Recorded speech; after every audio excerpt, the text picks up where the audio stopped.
pie. Les invito para que busquemos en la palabra del Señor.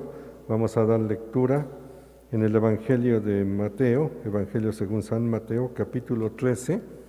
Vamos a leer los versículos 47 al 52. Mateo 13, versículos 47 al 52.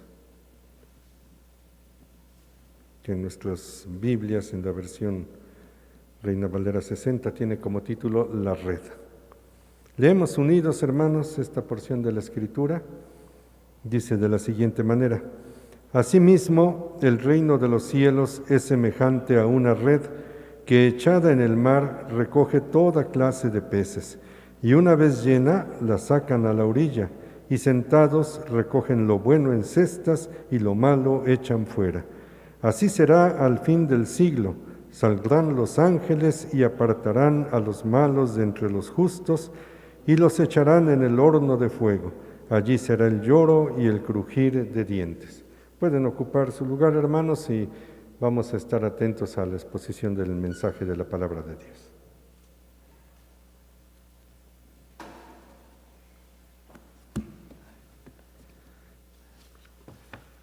Buenas tardes, hermanos, Dios les bendiga. En esta tarde, un servidor he sido invitado para poder compartir con ustedes y juntos podamos reflexionar sobre esta parábola, la parábola de la red, como aparece en nuestra Biblia.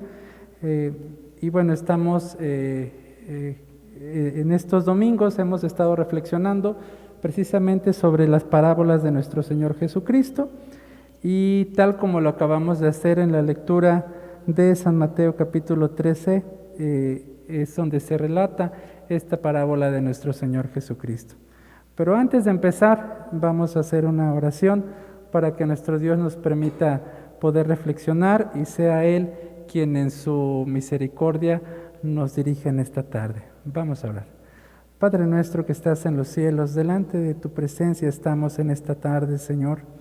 Agradecidos porque tú estás con nosotros, agradecidos porque es tu misericordia la que nos ayuda, es tu misericordia la que nos permite en esta tarde estar aquí en tu casa.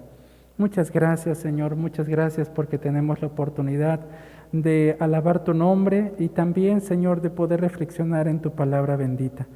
Gracias, Dios, porque tu palabra es nueva a cada día y estamos seguros, Señor, de que tú vas a ser quien en esta tarde tenga palabra de bendición para nosotros, palabra de vida, palabra de verdad, y que nos permitas comprenderla, reflexionarla y también poder vivirla.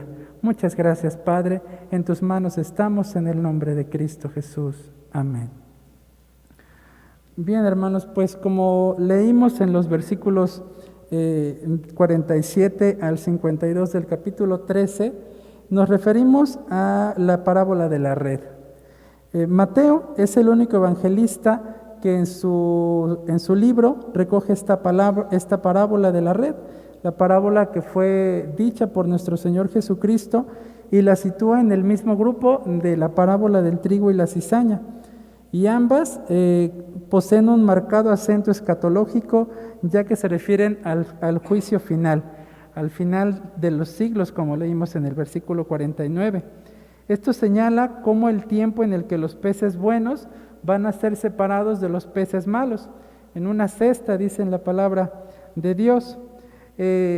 Y empezamos, por supuesto, por pensar cuáles son aquellos peces buenos y cuáles son aquellos peces malos a los que se refiere nuestro Señor Jesucristo en esta parábola.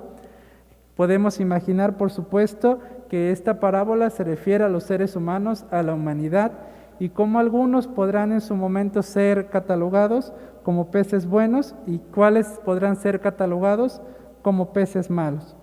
Pensamos que a lo mejor aquellos peces malos son aquellos que vivieron una vida injusta o de maldad, y por supuesto que los peces malos se refieren también a personas que no vivieron una vida conforme a la voluntad de Dios.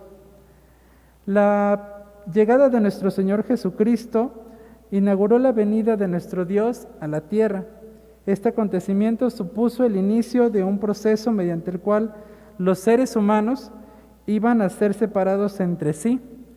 El Maestro, nuestro Señor Jesucristo, había dicho que Él sería causa de división, ya que pondría, si recordamos lo que dice también en Mateo en el capítulo 10, pondría al hombre contra su padre, a la hija contra su madre, a la nuera contra su suegra, como lo dice en el capítulo 10 del versículo 35, que se los voy a leer. Dice: porque he venido para poner la disensión al hombre contra su padre, y a la hija contra su madre, y a la nuera contra su suegra.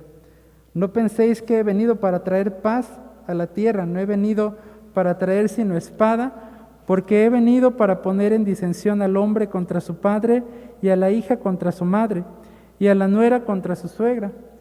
Pero veamos lo que dice en el versículo 36, que les sigo dando lectura para ustedes.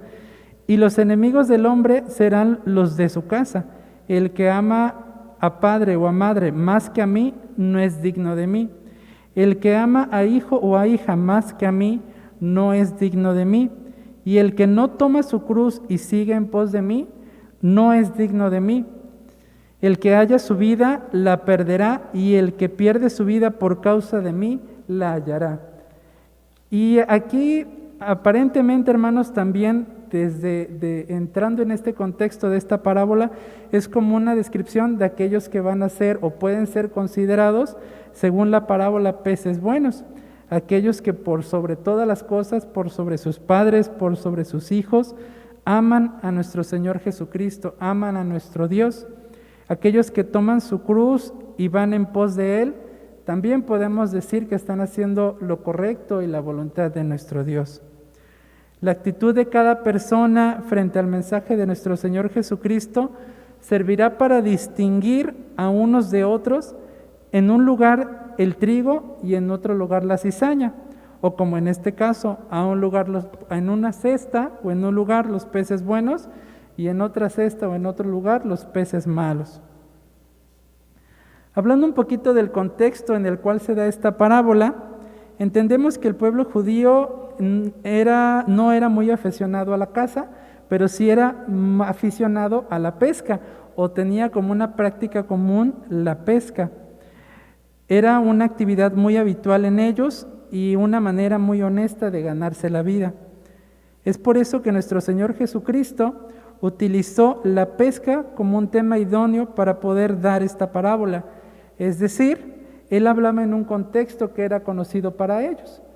Más adelante vamos a ver cómo nuestro Señor Jesucristo en otras ocasiones también hace referencia a la pesca, a los pescadores, para poder expresar sus mensajes.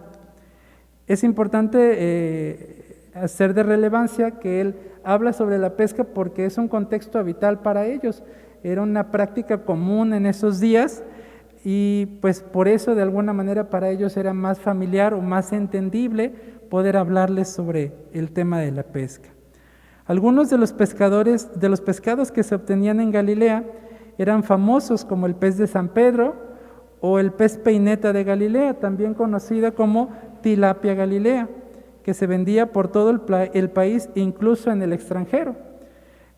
Podemos incluso creer que en el caso de la pesca milagrosa que todos recordamos, cuando nuestro Señor Jesucristo estaba con ellos y les dice que aventaran la red para poder atrapar peces, podemos creer que también fue aquí en el mar de Galilea y seguramente también se trataba de este tipo de peces, de la especie de las tilapias. De manera que, dada tal abundancia de pesca, es comprensible que la ciudad de Tiberias llegara a ser en los días de nuestro Señor Jesucristo uno de los centros pesqueros más importantes de Palestina. El arte de la pesca, entonces, hermanos, a que se refiere el texto de la parábola, estaba constituido por una red de arrastre que remolcaba entre dos barcas desde el mar hasta la orilla, y una vez en la costa se tiraba de ella mediante largas cuerdas. Esta forma de pescar era habitual en el mar de Galilea, también llamado, como ya sabemos, de Genesaret o Tiberíades, aunque existían asimismo otros métodos de pesca que se vienen practicando incluso hasta la actualidad.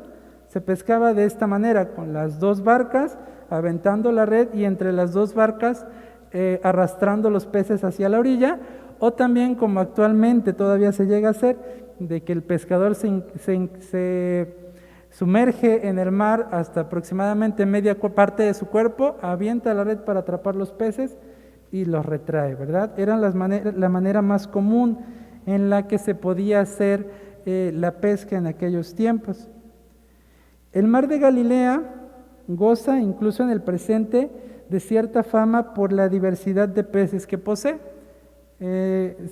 Pude investigar que al menos 24 especies distintas, en función de su tamaño, viven o se encuentran actualmente en este mar de Galilea, que bueno, se le quedó el nombre de mar de Galilea, pero en realidad también sabemos que no es un mar, que es un lago interior de agua dulce, con dimensiones aproximadas de 10 por 20 kilómetros, y en el Antiguo Testamento existían reglamentaciones acerca de los peces comestibles y de los que se debían desechar.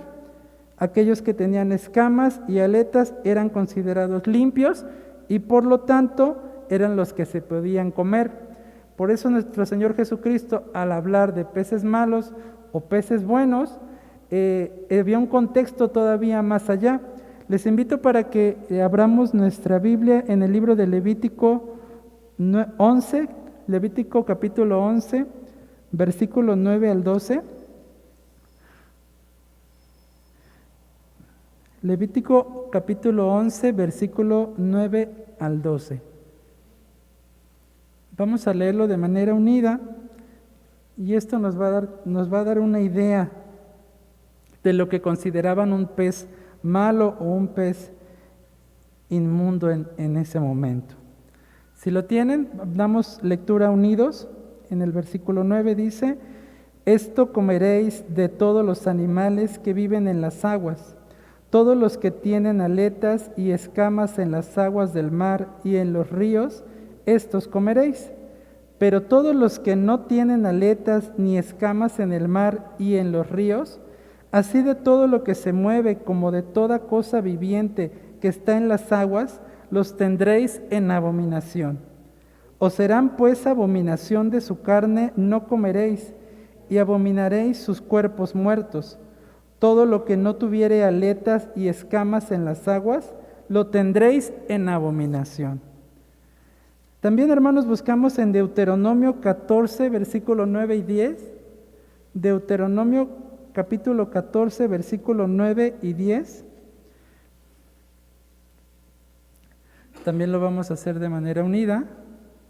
Deuteronomio capítulo 14, versículos 9 y 10, y nos dicen: de todo lo que está en el agua, de estos podréis comer, todo lo que tiene aleta y escama, mas todo lo que no tiene aleta y escama no comeréis, inmundo será. Vemos entonces, hermanos, cómo la parábola de nuestro Señor Jesucristo tampoco es una parábola que esté separada del contexto de la vida de los judíos. Está relacionada porque era una práctica común, pero además les habla de algo que ellos ya sabían o ya tenían conocimiento desde mucho tiempo atrás, de lo que eran los peces buenos, los peces malos, los peces inmundos y los peces que podían ser comibles. De manera que ellos, de hecho, ya realizaban una separación de peces, pero no en un aspecto espiritual, sino en un aspecto material, comercial, humano, de la práctica de la pesca, pero era una actividad que ellos ya realizaban. Bien, dice: sin embargo, los que carecían de tales estructuras, refiriéndose a los peces, como las anguilas, eran considerados inmundos y había que arrojarlos de nuevo al mar. En este último grupo entraban también otros animales acuáticos como los crustáceos. ¿A qué obedecía tales criterios selectivos? Probablemente estas distinciones se debían a cuestiones de tipo cultural. Los animales que se rechazaban de la dieta alimenticia de los hebreos eran precisamente aquellos que los gentiles utilizaban en rituales paganos, en relación con la magia, los sacrificios o las prácticas supersticiosas. En el libro de Deuteronomio 4:18 se prohíbe expresamente la realización de imágenes de peces con el fin de rendirles culto, de manera que estos comportamientos por parte de los judíos constituían una señal de identidad religiosa frente a otras naciones vecinas, como los nabateos, que adoraban en Ascalón al ídolo Atargatis, que era una diosa pez. Había otros pueblos cercanos a los judíos donde ellos sí practicaban el adorar a los peces.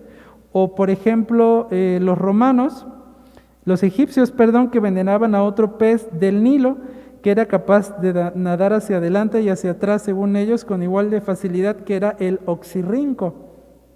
También es posible que la legislación judía obedeciera además simples razones sanitarias o de higiene. Pero ellos ya venían haciéndolo y la palabra de Dios tenía un propósito, ¿verdad? Por eso leímos en Levítico y en Deuteronomio que esos peces, precisamente esos peces que en otras culturas eran utilizados para las prácticas supersticiosas, para la magia o para los rituales paganos, pues no eran considerados peces buenos dentro del pueblo judío. Bien, adentrándonos un poco más en el significado de esta parábola, entendemos que nuestro Señor Jesucristo había comparado en otras ocasiones la pesca con la tarea que Él y los apóstoles realizaban al predicar el Evangelio. Al decirle a sus discípulos, recuerdan que en Marcos 1:17 dice: venid en pos de mí y haré que seáis pescadores de hombres. Ahí nuevamente nuestro Señor Jesucristo refiere una parábola, ¿verdad?, a ser pescadores de hombres, y no hablaba en el sentido literal, sino hablaba en un sentido figurado en el cual invitaba a sus apóstoles a hacer esa práctica que hace un pescador al ir a traer peces con los apóstoles para que echaran las redes de la palabra y pudieran traer almas a nuestro Señor Jesucristo, almas al camino de Dios. Estaba haciendo una metáfora de la evangelización, que es precisamente la utilizada en esta breve parábola. De la misma forma en que las redes de arrastre iban en los fondos recogiendo indiscriminadamente todo tipo de peces y animales acuáticos sin poder detenerse a seleccionar, quienes quisieran ser pescadores de seres humanos debían también estar dispuestos a echar sus redes en todos los ambientes donde se encontraban las personas. No había que discriminar los fondos, los niveles o clases sociales de la humanidad. Exactamente igual que en la parábola de la fiesta de las bodas, en la que se invitaba a todos aquellos que pasaban por los caminos y senderos, los discípulos de nuestro Señor Jesucristo debían proclamar la buena nueva a toda criatura sin distinción de clase o condición. Y aquí entendemos entonces, hermanos, que nuestro Señor Jesucristo invitaba a los apóstoles, invitaba a que fueran pescadores de hombres, pero eso no los excluía de que también eran considerados como seres humanos, como peces buenos o como peces malos, según la parábola. No obstante, el reino de Dios, dice, no se compara con una red que va por el fondo del mar recogiendo todo tipo de peces, sino más bien se puede asimilar a ese proceso de selección de los mismos, la separación de los peces buenos con la separación de los peces malos. La mayoría de las veces eran los propios individuos, y lo vamos a encontrar en la Biblia, quienes se autoseleccionaban con su actitud.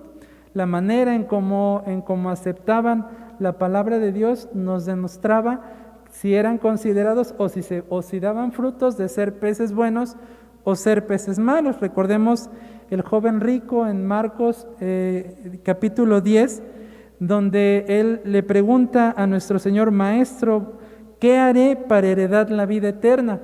Y nuestro Señor Jesucristo le dice que le recomendaba que se olvidara de sus riquezas y las abandonara entre los necesitados. Y se acuerdan aquel resultado. Bueno, el joven rico dice la palabra de Dios que no lo hizo, ¿verdad? Al contrario, se puso triste, y eso implícitamente ya estaba haciendo un proceso de selección.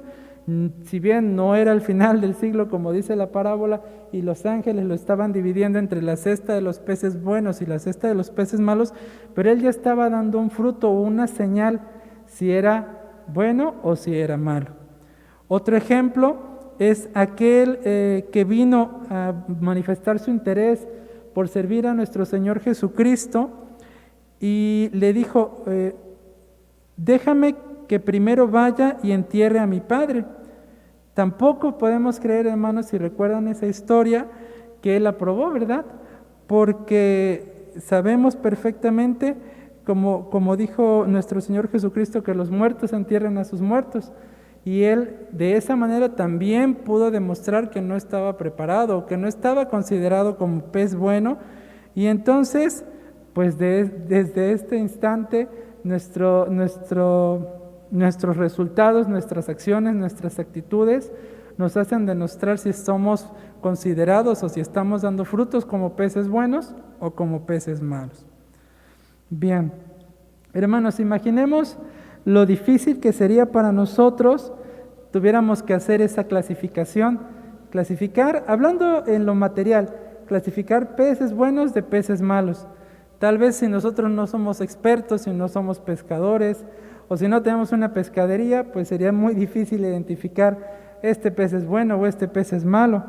Seguramente veríamos escamas donde no las hay, o nos inventaríamos aletas y desescamaríamos a muchos peces. Pero gracias a Dios esa no es nuestra misión, hablando ahora de lo espiritual. Nosotros somos y hemos sido llamados a ser pescadores también de hombres, pero también a ser peces y poder demostrar que estamos con la madurez espiritual para poder afrontar y poder hacer los resultados que nuestro Señor espera de nosotros. Lo fácil, hermanos, sería dejarnos arrastrar por la corriente, como lo hacen las medusas, ¿verdad? Pero no es lo más conveniente para quienes deseamos figurar en la cesta de los peces buenos. Llegar hasta esa cesta significa nadar contra la corriente, contra las modas y las ideologías perturbadoras de nuestros tiempos, que en principio puedan resultar fáciles, pero que conducen invariablemente a la esclavitud espiritual y a la dependencia moral. El buen pez es un ser libre que sabe utilizar bien sus órganos para dirigirse hacia donde se pueden encontrar el alimento vital de la palabra de Dios y obedecerla.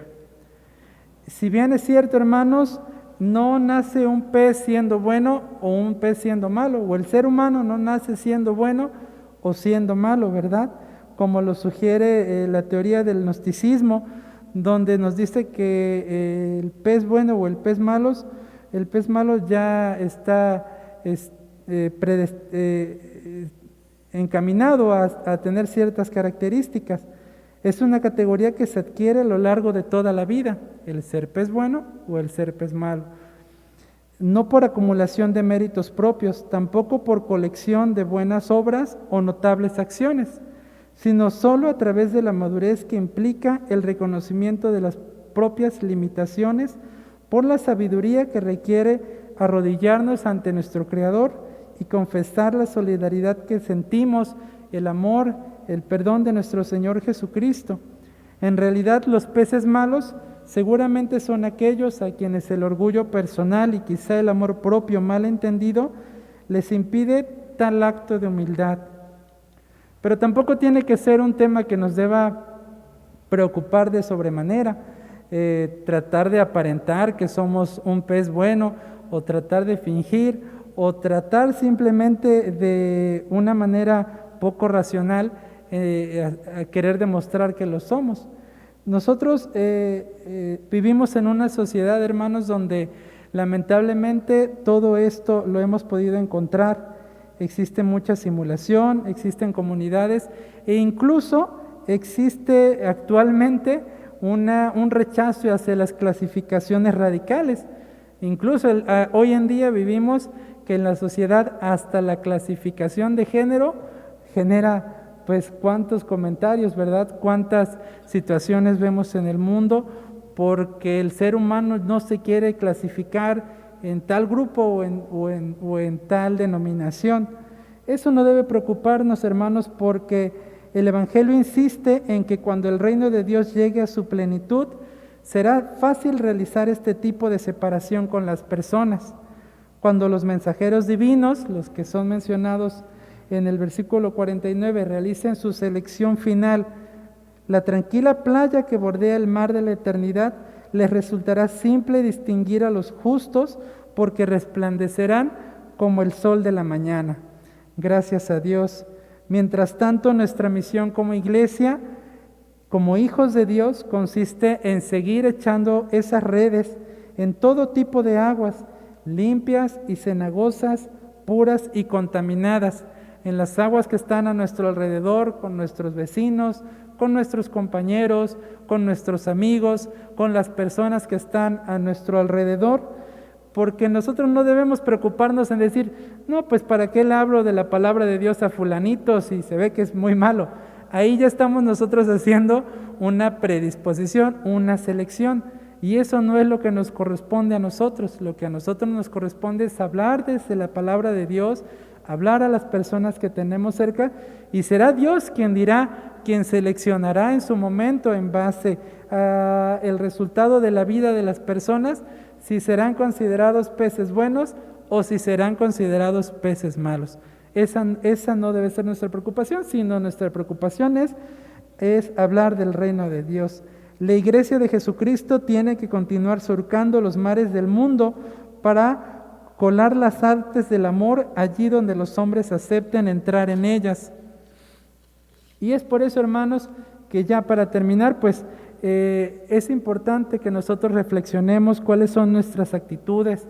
Estamos dejando que nuestro Dios nos guíe, que nuestro Dios nos use para que nosotros podamos dar el fruto que Él espera de nosotros, como pescadores, trayendo almas a su iglesia, o como peces también, dando frutos de nuestro esfuerzo por llegar a esa cesta de los peces buenos. ¿Cuál debe ser nuestra misión entonces como cristianos, como hijos de Dios, confiando en que Él está haciendo uso de nuestra vida? También, hermanos, estamos haciendo un correcto uso de las redes personales en los mares que conocemos. Actualmente en nuestra comunidad está muy necesitada de la palabra de Dios, está muy necesitada de que escuchen las verdades que se alojan en el libro sagrado, y sin duda alguna nuestro Dios puede usarnos para que esa pesca milagrosa que se dio físicamente en aquel tiempo, también pueda ser una pesca milagrosa en las almas que están a nuestro alrededor. Veamos, hermanos, entonces, alrededor de nuestra vida, sin duda, habrá peces buenos y habrá peces malos. No nos preocupemos por identificar cuáles son buenos, cuáles son malos. Esa es la tarea que nuestro Dios en su momento realizará, pero sí nuestra tarea poder encontrar estas almas para que vengan al camino de Dios, y sin duda esa misión el Señor la conoce y nos la recompensará. Muchas gracias, hermanos, que el Señor les bendiga. Buena tarde.